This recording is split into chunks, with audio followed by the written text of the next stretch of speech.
I'm not a rapper, I'm a talker. We gon' fuck up some shit and take you back to when Asheboro used to be fucking Asheboro. You know what I'm saying? It's gonna be real slow and mellow. It's got me bobbing my head, it's got me feeling good. It's got me bobbing my head, it got me feeling good. It's got me bobbing my head, it got me feeling good. It got me thinking that I wish a motherfucker would. Yo, we back, baby.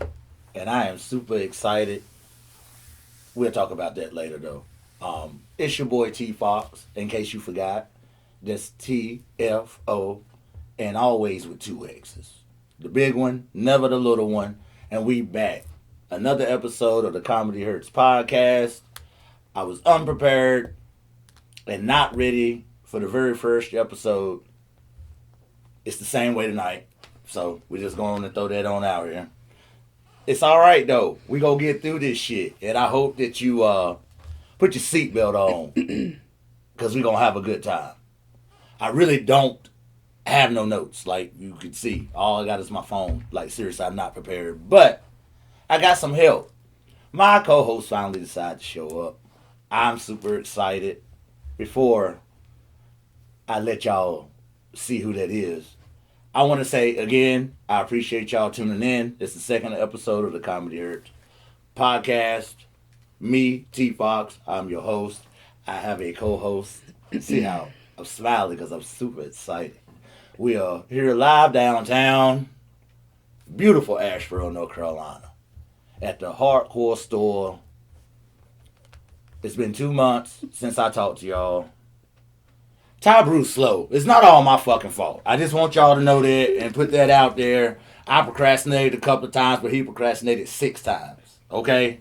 So, anyways, excited y'all can be here again. I had to get that out. But with no further ado, this is... I don't even know really where to fucking go. Because it's like we done known each other all our lives, even though we probably kind of knew of each other and didn't know each other. But physically, hanging out and all that, it's only really been about 2 years. But this is a person that's very, very close to me, dear to me. Fuck with her. Say anything about her, even when she ain't around, I'm going to make sure that you know that I know that it's some bullshit. You know what I'm saying? And it's my co-host. I love her to death. You go love her too. Let's give a shout out to Major Keys. She finally showed up on time. I'm always on time. God's timing is very divine. I'm always on time. How you been, man? I'm great, actually. I'm great. I'm happy to be here. I'm happy Titus is giving me this opportunity along with my best friend and along with Ty Brew as well. Big ups to Ty Brew. Love you so much. He still ain't shit. Yeah, he still ain't shit, but we fucks with him. We fuck with him. That's our dog for real. I've been doing great. I'm not gonna lie. I've been in worse positions, but I'm doing great. This is my comeback from the last podcast, which was very treacherous. If you've seen it, if you know, then you know. So I'm blessed to be here with this new opportunity, this clean slate. There won't be no fights and food line here. This is a safe space. We're not going to be knocking over no Pepsis, no green teas. We're not going to go flying. You're good here. And I'm happy to be able to have a clean slate and start fresh because I had to do some inner work on myself. What's so fucking funny, Titus? I ain't hear nothing fast. I think it's very important though that we, if you're new here, to catch you up to speed. My name is Major Keys. I am a comedian. I've been a comedian for going on 4 years now. I've did hundreds and hundreds of shows. Lots of those shows are with my brother Titus. I call him my brother because he is like a brother to me. There was some family drama that our dads are supposed to be the same person, but the DNA test has yet to happen. So I just assume that's my brother. His dad could be his uncle or something like that. We haven't really gotten into it, but we will. We can do a DNA test maybe on a couple episodes down. We'll bring the swabs in. We'll bring the person of paternity in, and we can go through that. But I'm fucking dead. Since the first time I met Titus, though, I loved him. He had fire energy. He's just a high energy person. He's always laughing. So nice. He could be going through a lot of bullshit. Currently going through a lot of bullshit. I'll let him tell you that. And he's still in very good graces. And it's just important to have that high energy to be in good graces with people. But we've done a few shows together. At first, they weren't trying to book my boy. They was trying to open mic my boy because his name wasn't out there. But once you get with Major Keys, I got your back. You know what I'm saying? You gonna book my motherfucking gang. That's just what it is.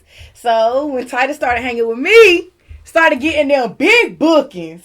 You did. And You did. Hey, I appreciate it. He started getting them big bookings. He started making that money. Anything I couldn't do, naturally, I passed to Titus. And I think that's important in the comedy game, no matter how long you've been in it, is to pass the torch. A lot of people gatekeep and they click up in this comedy game and in the industry period. And it's unfortunate because the more you do that, the more you realize this game is quality over quantity. So it's not about you being on every flyer every month doing the same thing over and over if the shit that you're putting out is trash. I don't want to keep seeing trash. I don't want to keep seeing the same people on flyers. I don't want to keep the same comics in rotation.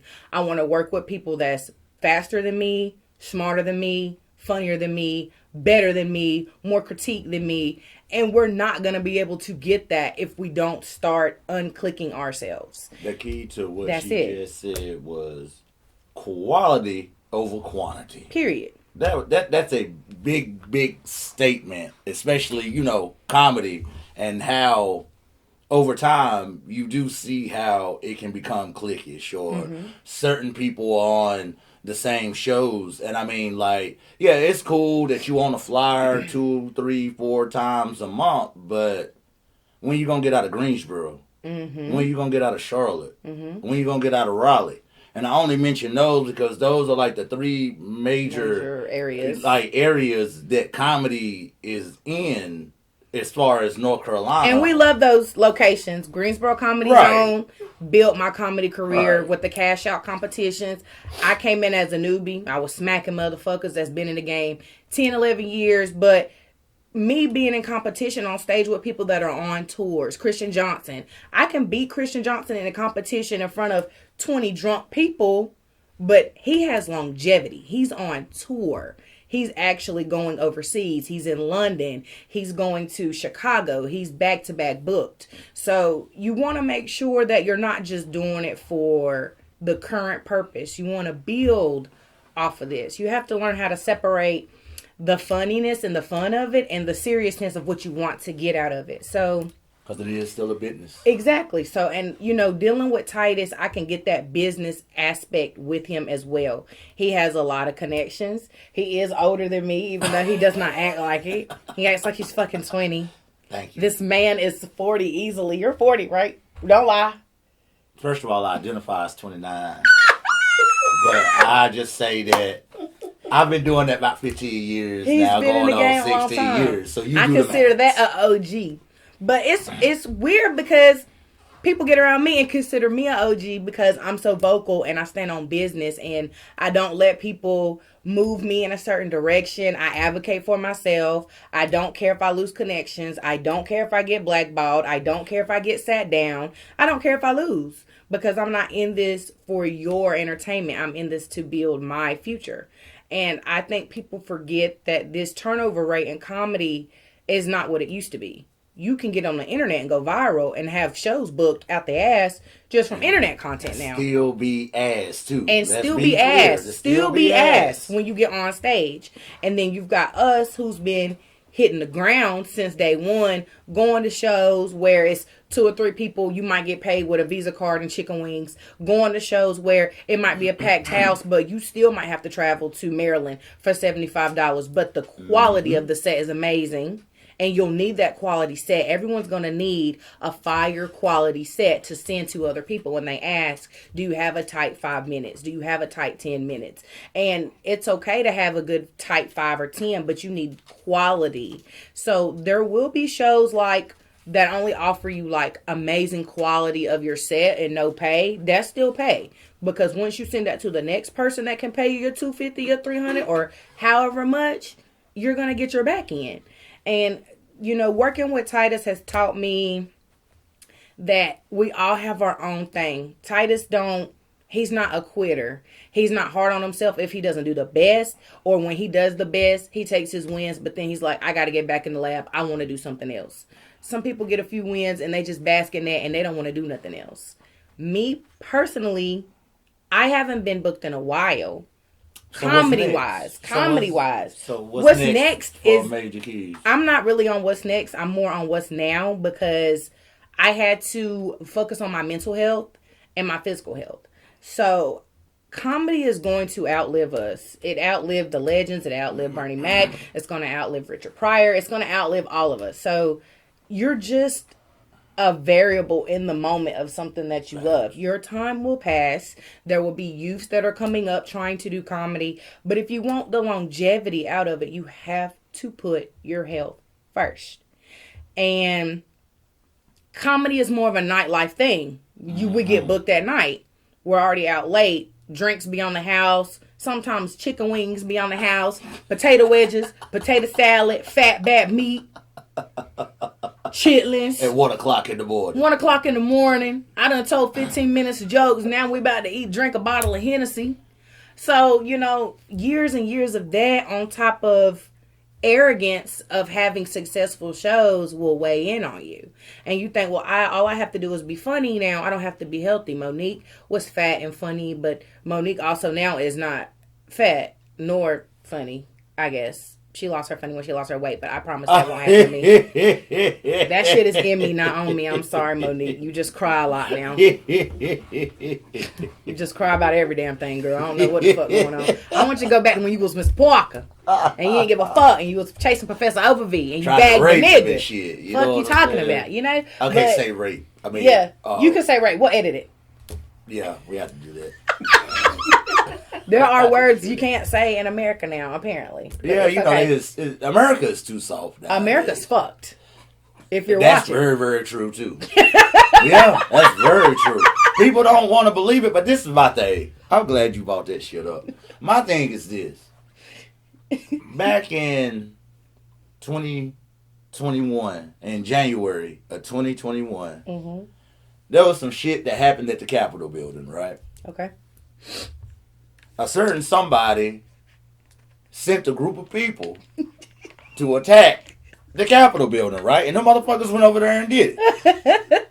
For the next year and a half, this same somebody said exactly what he was going to do if he got back in office.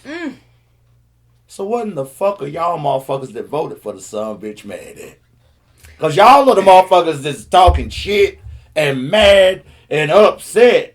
Y'all knew we were doomed when y'all went out and casted that vote and knew what was going to happen. Because he told you 5 years ago now what the fuck he was going to do when he got in office. So I really don't understand what people are so upset about. I think it's just uneducated arrogance that led the vote.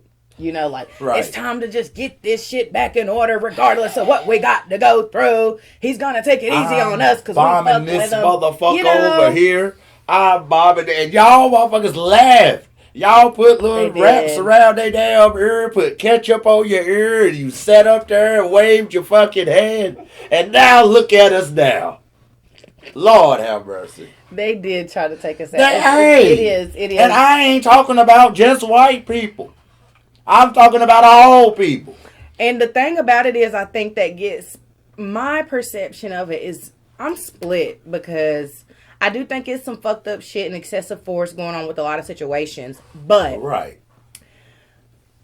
Trump is not hiding who he is. He never has. No, that's what. And I don't understand why anyone is confused about what's going on. I feel like we should be the most comfortable we've ever been because we know what's happening. Right. I would understand if it was a sneak attack or something, but he literally tells you what he's going to do before he. And y'all don't believe it, and then y'all see it. And now it's chaos. That's He not said how it we're works. going to deport people whether we have documentation or not. We're going to start kicking in people's doors with the ICE raids. We're going to start raising this and this. Like, he told you, he expedited his to-do list. And y'all were like, right on. And now you see, you're like, oh, fuck no. Wait a minute. What's going on here? Let's impeach him. We went through this same shit last time.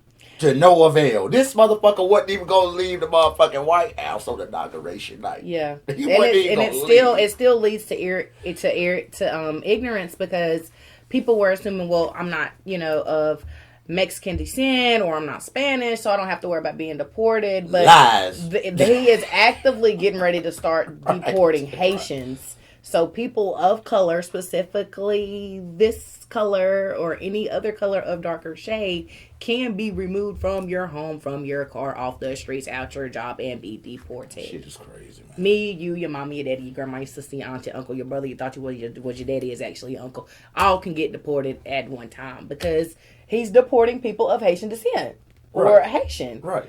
And that is a scary thing. Like, ICE was just in Charlotte not too long ago. Right. Literally deporting people actively. So I'm just like, when is it going to end? I think he's got till like 2027. Is that how long he's got? No. Are you sure? What's this? No. Next year? The 28. He's president. Yeah, the 28 is when we vote again. It was 24, right? Yeah. Right. Yeah, it was just 24 when we... Right, yeah. So how did he get back in? Didn't we impeach him? Well, see, that's the thing right there. Release the Epstein files. Hey, you ain't gonna want to see them. Release That's the them. crazy thing. I saw the Epstein files and didn't realize they were gonna go back and block them like they did. Like when he originally, supposedly, allegedly, offed himself. Who was on them? Huh? Who was on the file? Anybody that you could think of. Beyonce was on there? Yes. Jay-Z? Her and Jay-Z. Oh my God. Anybody that you can think of that was somebody in the 70s, the 80s. So do you feel like 90s. this is like a conspiracy thing, or do you think this is real shit? Like, do you think there's this a lot is of weird actively people in real Hollywood. shit happening? I think that there's a lot of weird people in Hollywood. And I mean, everybody look at Diddy like they do, and if you see all the stuff, I can understand that. But he's not the only one.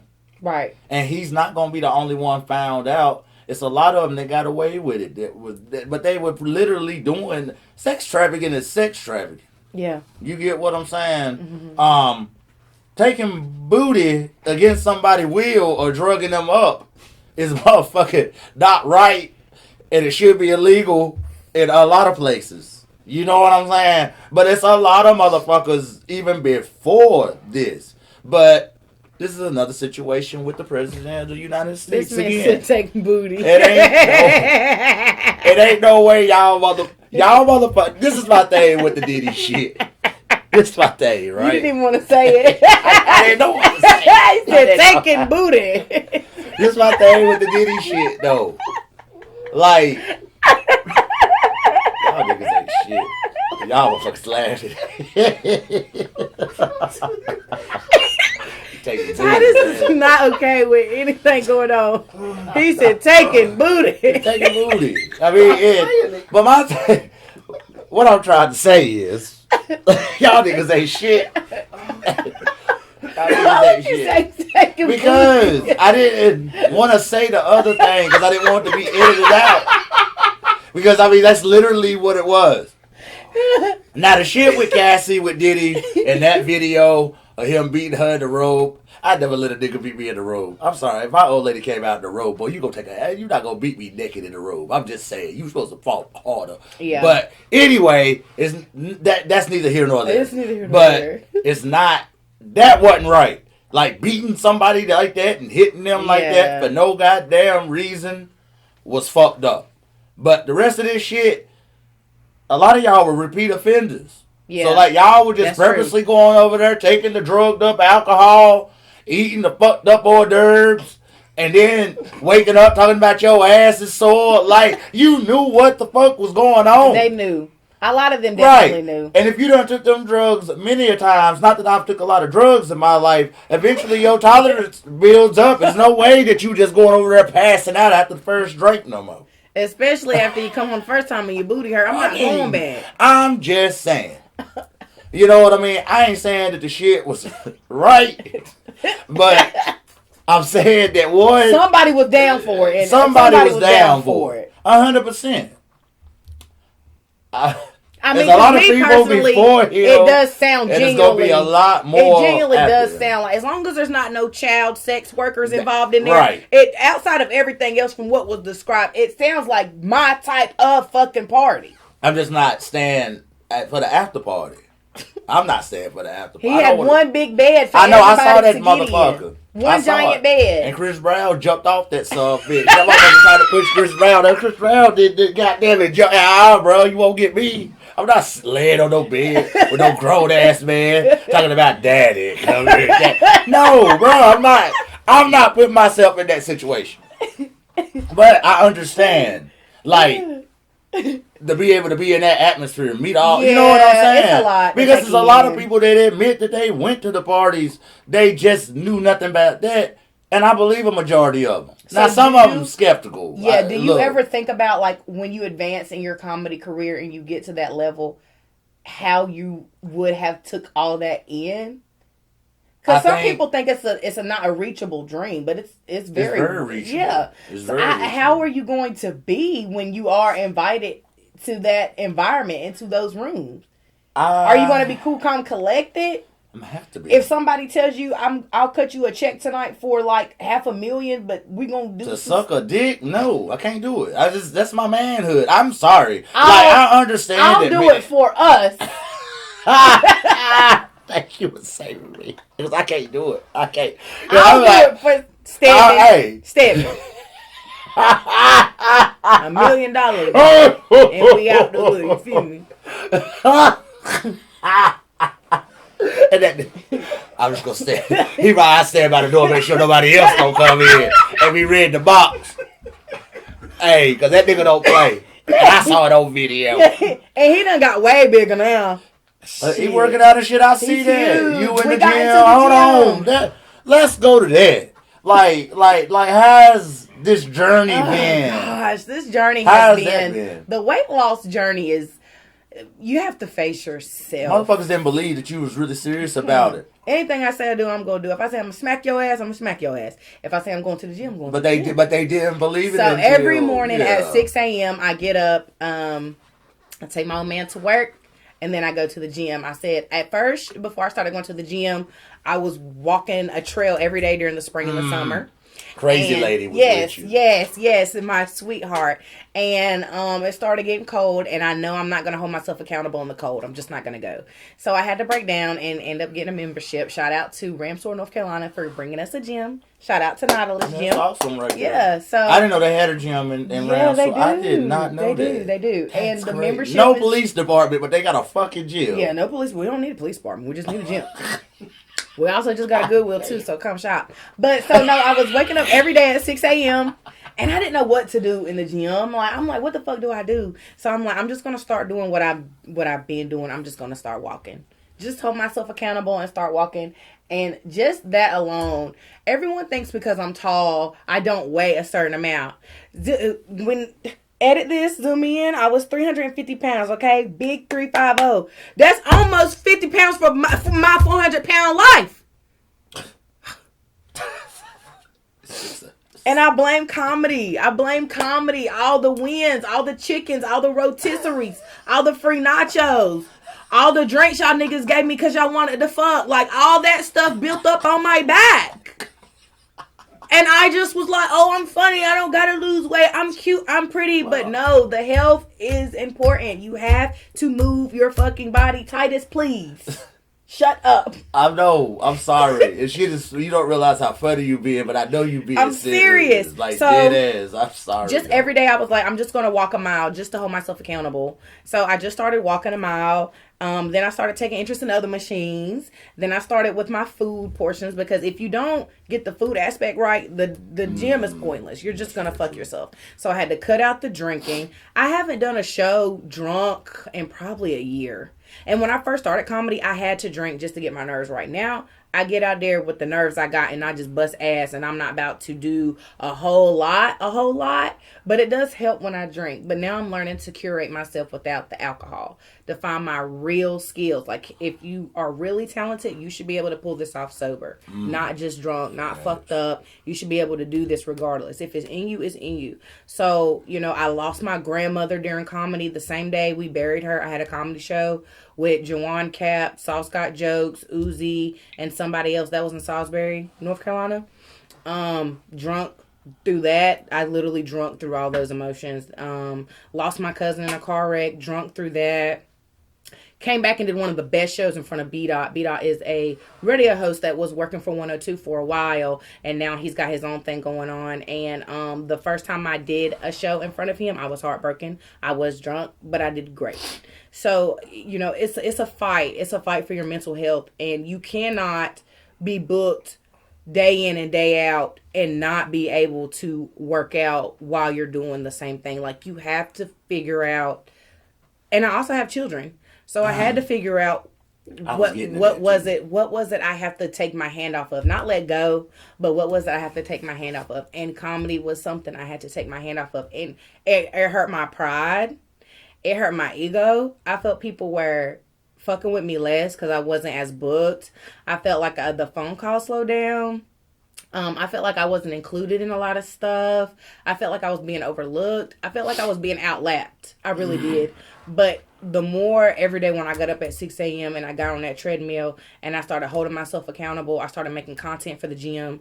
I started inspiring people to go to the gym. Got like 10 to 15 new gym memberships. Next thing you know, people are uploading their gym content. So it's like, even when I'm not booked, I'm still busy. I'm still inspiring. I'm still motivating. I'm still moving forward. It doesn't matter. If you are a person of interest that can change the narrative, people are going to follow you. It doesn't matter what the hell you do, because you're still current. So I was able to bring myself from 350 down to 327. That's just off of thank you. That's fucking awesome. Because that's a big gap. That is like, a big gap. People think that's like not a lot. That's not a lot of weight. That's a life-changing amount of weight when you've never done no physical activity. So I was like, well, what do I want to do now to like throw a curveball? How can I maintain this outside of going to the gym?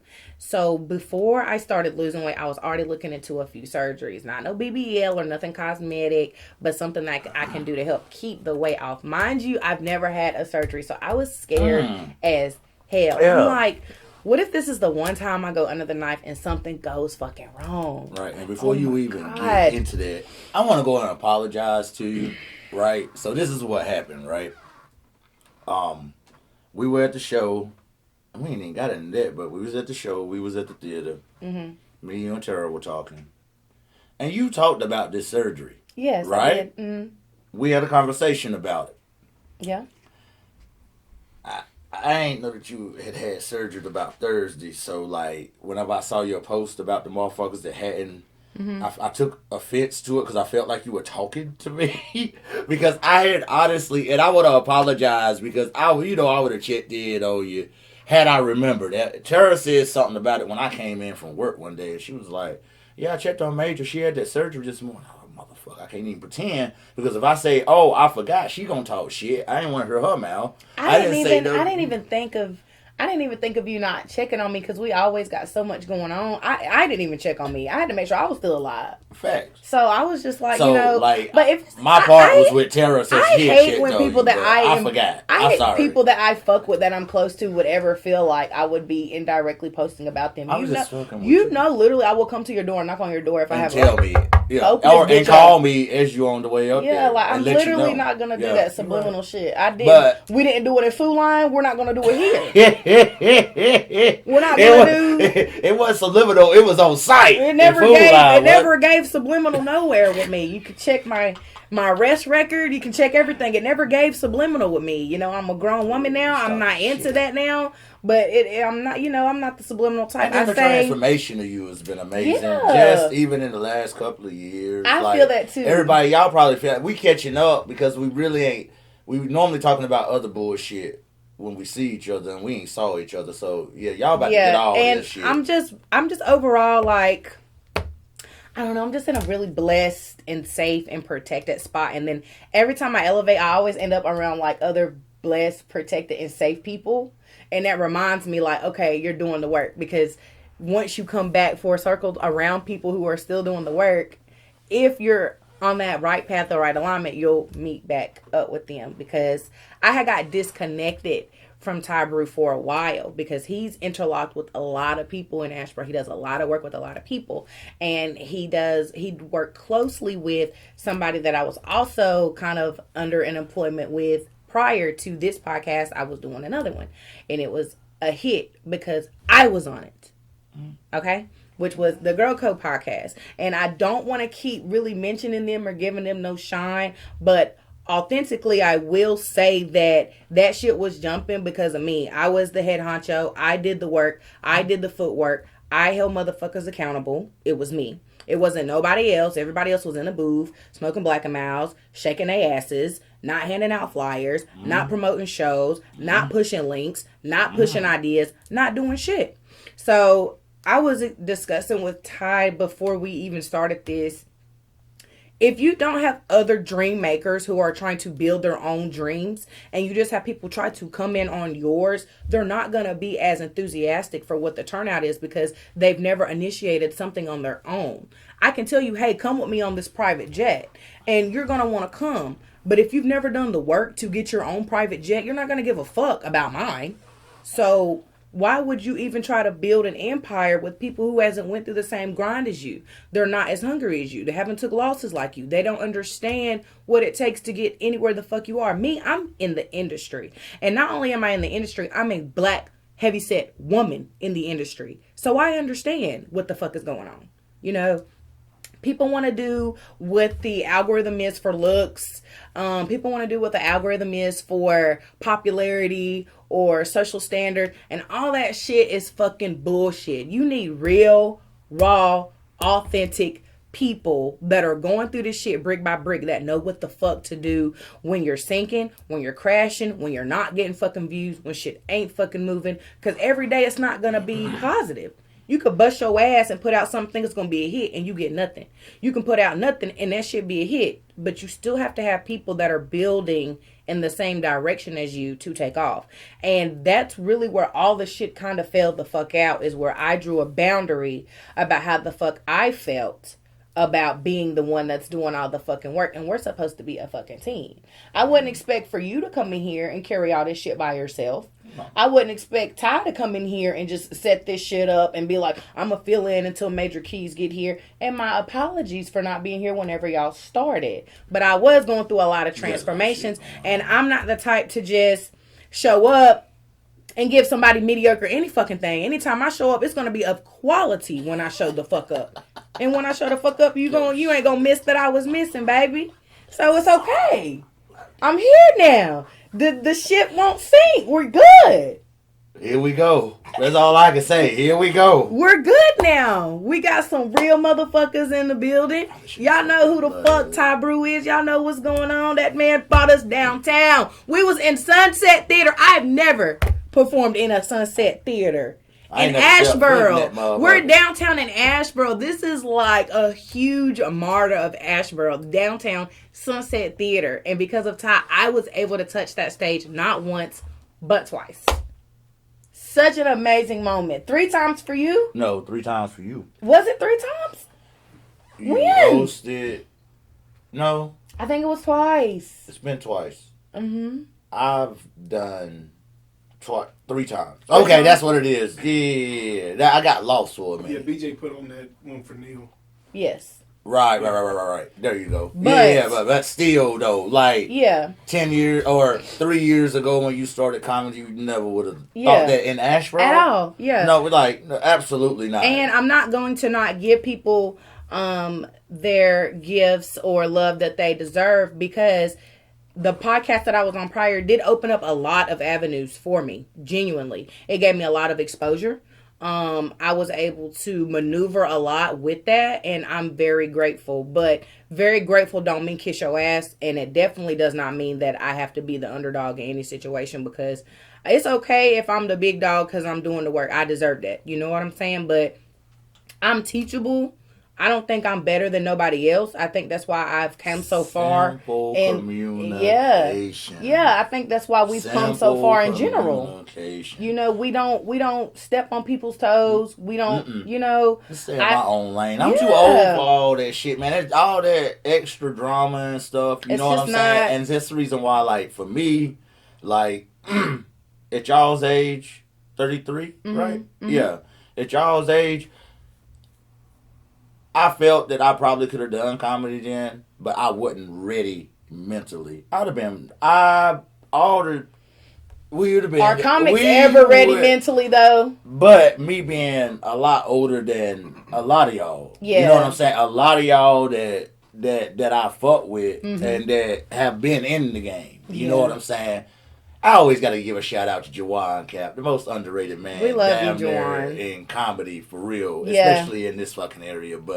But y'all, and I would have never been ready because I wasn't mature at 33. I go back and think about how now, me being a little bit older now and mature, more mature than I was, and just like I tell you all the time, sitting back and watching, see, I wouldn't have did that. I would have had to felt like I had been on every set. Right. I would have felt like I had to be on every flyer. I would have had to, you know what I'm saying, and just surrounding myself to just be stuck.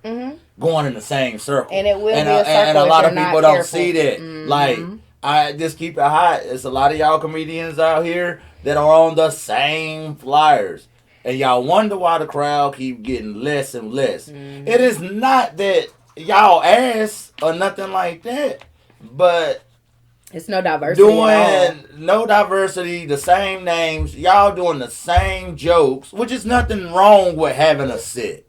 But after about 3 times in 1 year, it's time to switch that shit up. You get what I'm saying? Or pass the torch. Vet for new comics. Right. People don't vet for new comics no more. So much. And I hate and they that. ain't going nowhere. Most of the ones that gatekeep ain't going nowhere but local. They just local comedians. And I think that's what one of my big visions is for my comedy workshop that I'm getting off the ground. I purchased a building last year, put it on some land, and I'm trying to create a safe space for new comedians, the youth especially. If you're 18, 19, 20, 21, I think at the Idiot Box there was like a 16-year-old performing, and he was good. Really? His parents was there. Yes, I forgot his name. I want to say his name was maybe Jack or something, but I'm thinking at 16, you're in a high-paying competition with people who've been doing this for 20 years. It's not like Ben Jones. Ben Jones has been doing it since like high school. You know what I'm saying? You know what I'm saying? Shout out to him because he a local comedian. Yeah, shout out to Ben. Shout out to Ben. But it needs to be it needs to be a safe space for people who can just walk off the street. You see content creators who are doing open mics for homeless people to see if they can sing, and then they blow up. They're not homeless no more. Just because you gave them a 30-second opportunity to display their talent, and they show the love back to you. Right. But if we're just always gatekeeping and booking the same people over and over, I don't want to keep seeing you motherfuckers over and over. Not over and over. Like once, and then I come back and it's like 3, and it's 5 comedians. It's 3 of y'all still the same. Like that's not gonna it's not gonna work. You. Not at the same place. Not over and over. Like you got to switch that shit up. And it's how you don't see that the crowd is getting smaller when your pocket's getting smaller. Especially you coming out of pocket. And that's how this shit is not cheap. That's how the reoccurring mics they die. Oh, we're doing the show once a month.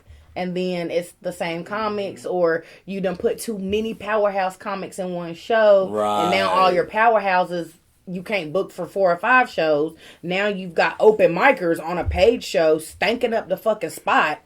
We don't want to sit through this shit. You don't want to sit through that.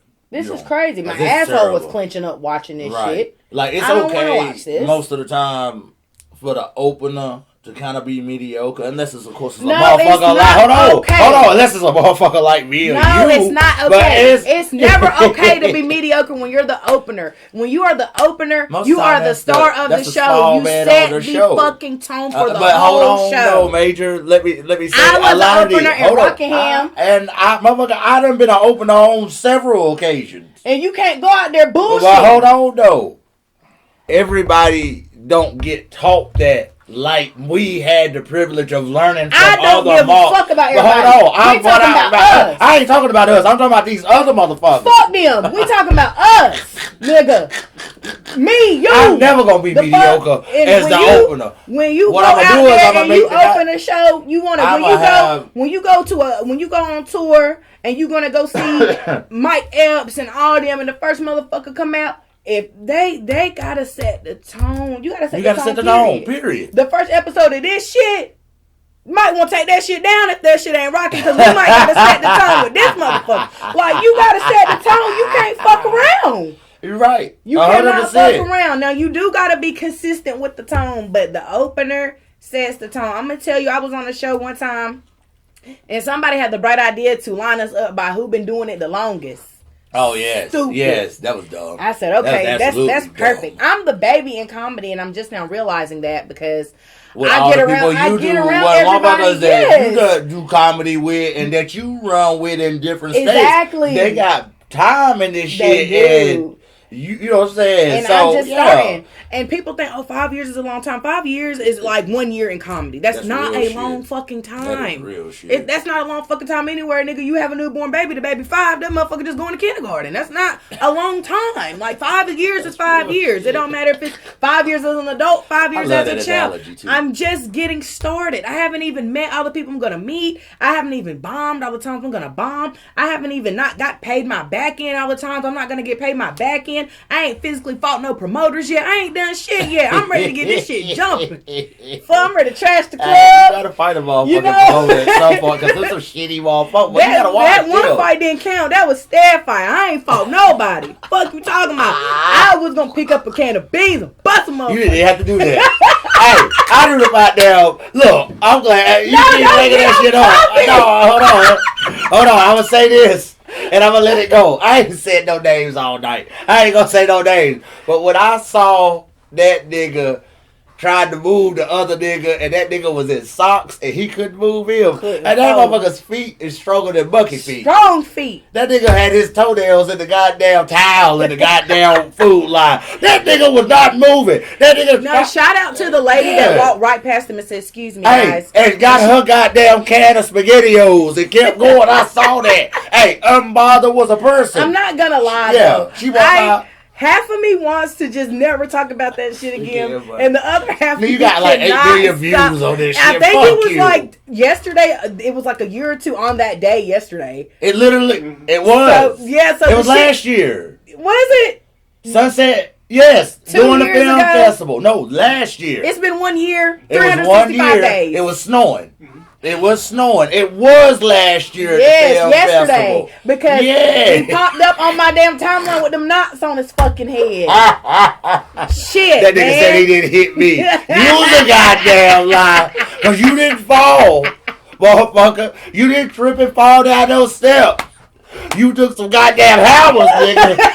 I'm not. Leave it alone. So All much right, so- fun though, y'all. Like that was like one of the funnest times of my life. Like if I have to get fired and I'm packing Hey, up my shit and I but gotta that pack up my lady- shit into my box, and that's how that shit went, I would do that shit all over a fucking again. That lady deserve an award.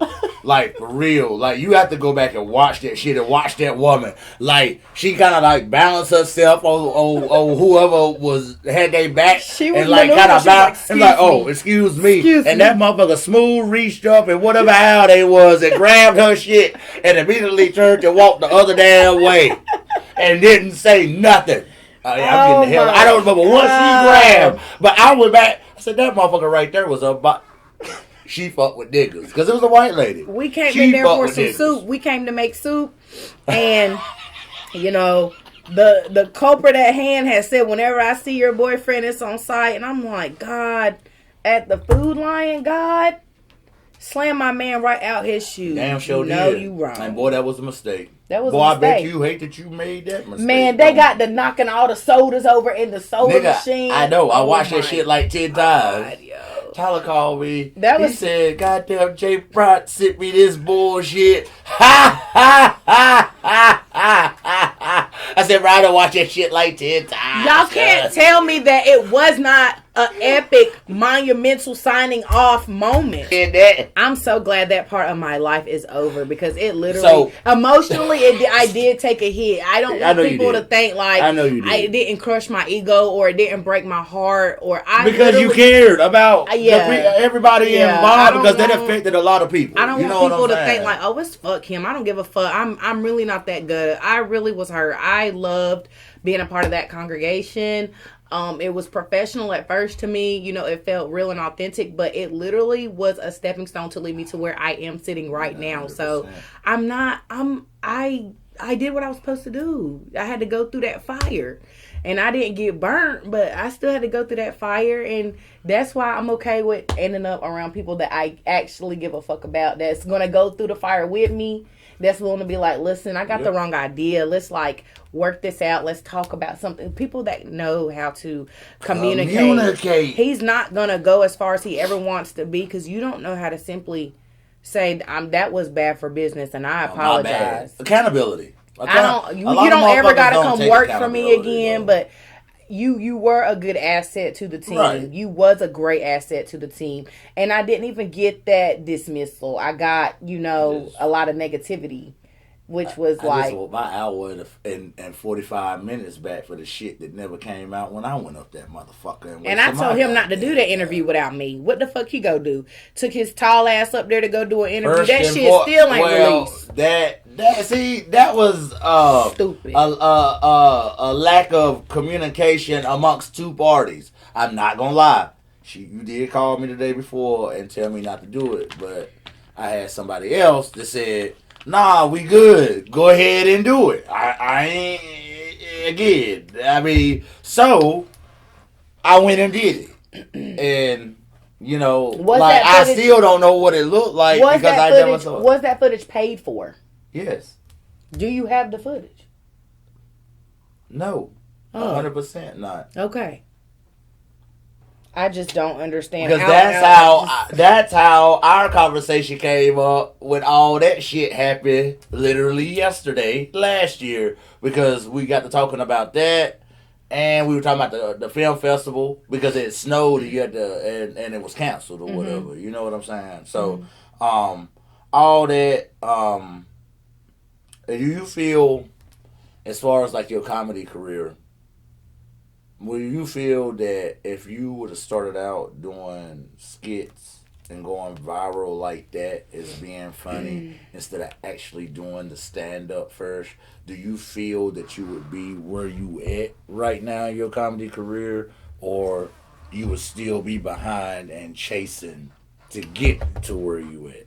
I know it's like a rhetorical question because you really can't. I understand it. I feel like if I would have just jumped off the porch and not did any physical comedy and just started off doing internet and then got tours booked off the internet, I feel like I would have been in a perfect position. Really? Because my first comedy show was, this shit is easy. It's not easy for everybody. No, it wouldn't. But I have that presence where... I love that confidence, though. Yeah, I have like, that. For real. I do. Yes, I have that presence, that where it does fluctuate. It's not always a perfect show. It's not always perfect 100%. 100%. But it's genuine. You know what I'm saying? And I try to reciprocate whatever the crowd gives me, and I try to reciprocate how I'm feeling, but I always try to do my best, even if I don't feel like being there. So I feel like if I would have took over the internet, and then that led me to getting booked, that in turn would have led me probably to a manager. And then, but you would have never met none of us. There's comedy coaches. You would have never met none You don't know that, though.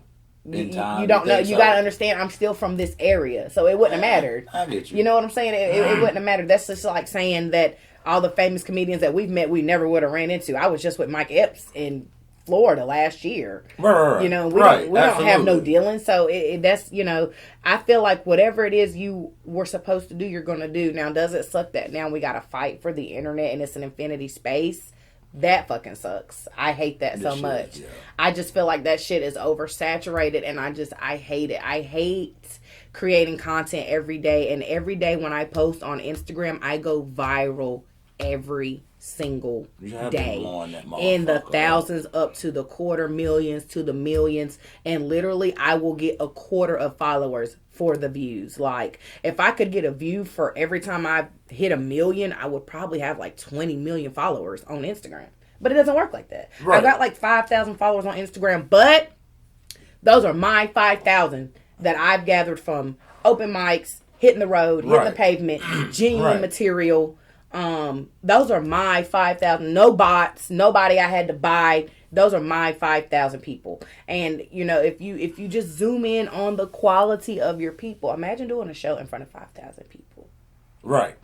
That's a lot of fucking people. That's a lot of fucking people. Never done that.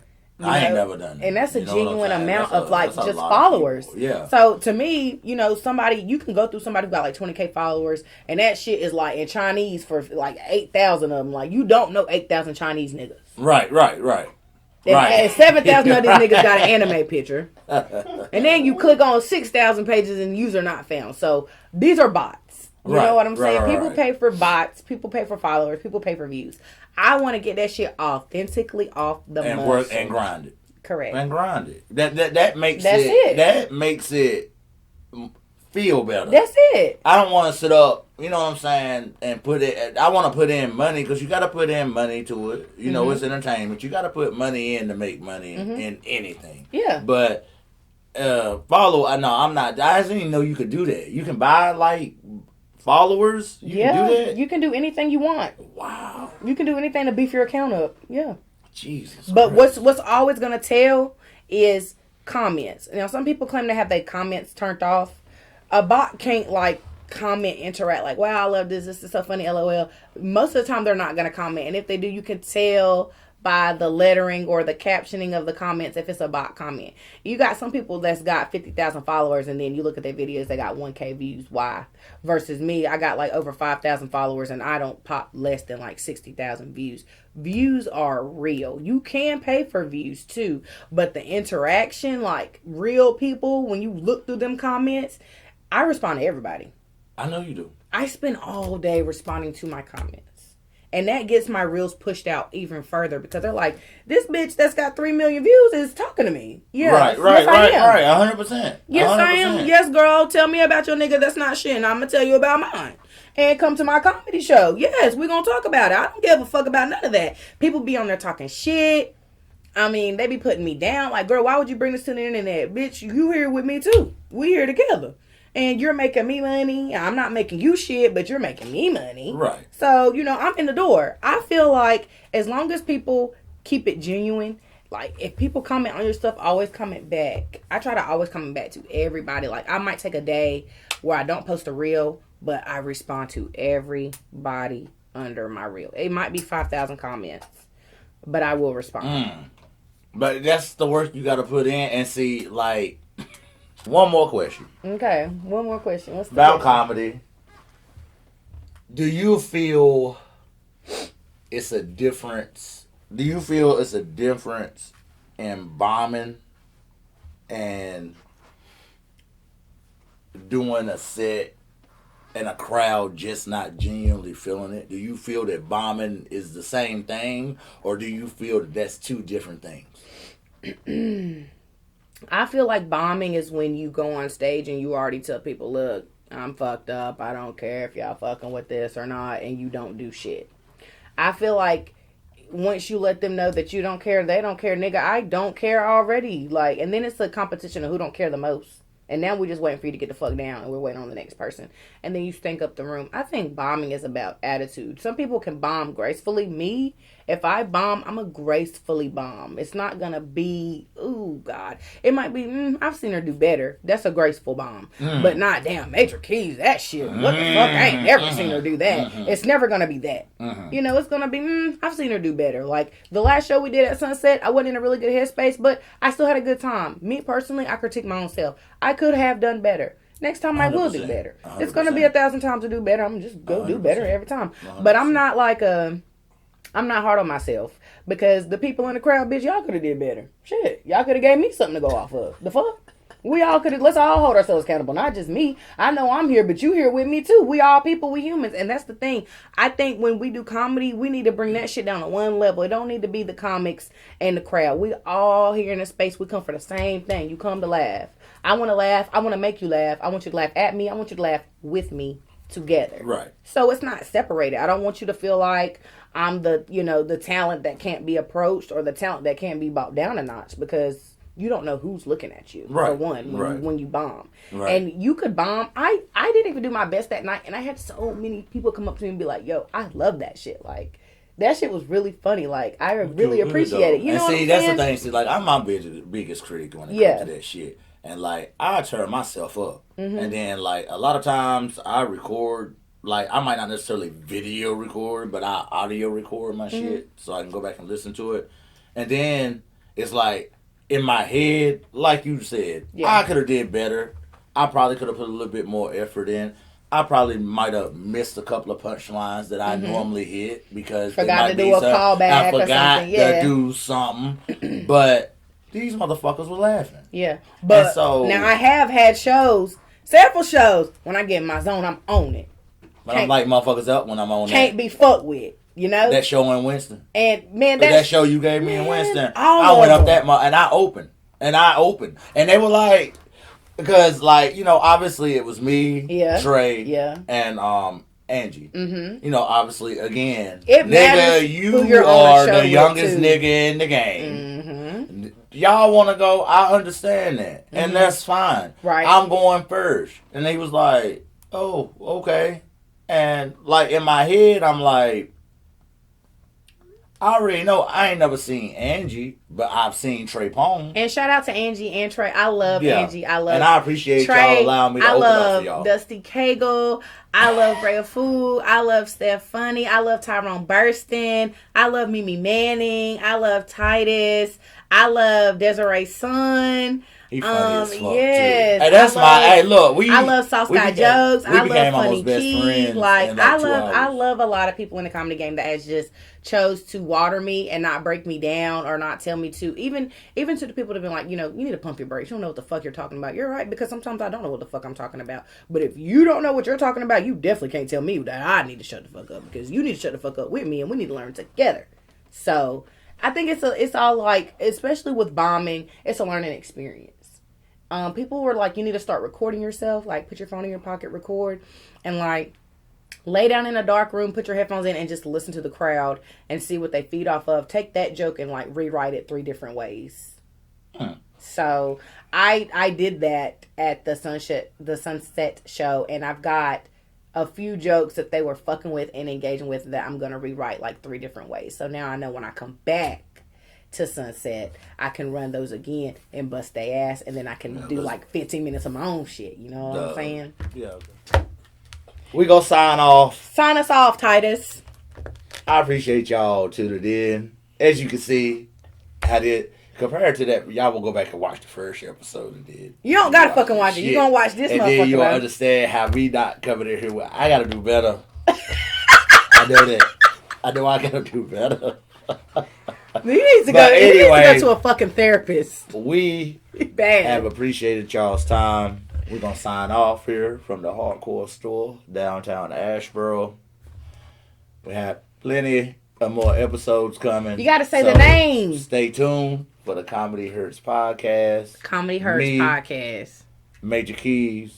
We're going to be on y'all's asses. Period. And we out. Yo. Hey, Nigga, I am so glad you were here. But I appreciate you driving that guy. You knew that I didn't have no subject, boy. And I'm so glad you took the goddamn alley-oop and just and did it. I'm not a rapper, I'm a talker. We gon' fuck up some shit and take you back to when Asheboro used to be fucking Asheboro. You know what I'm saying? It's gonna be real slow and mellow. It's got me bobbing my head, it's got me feeling good. It's got me bobbing my head, it got me feeling good. It's got me bobbing my head, it got me feeling good. It got me thinking that I wish a motherfucker would.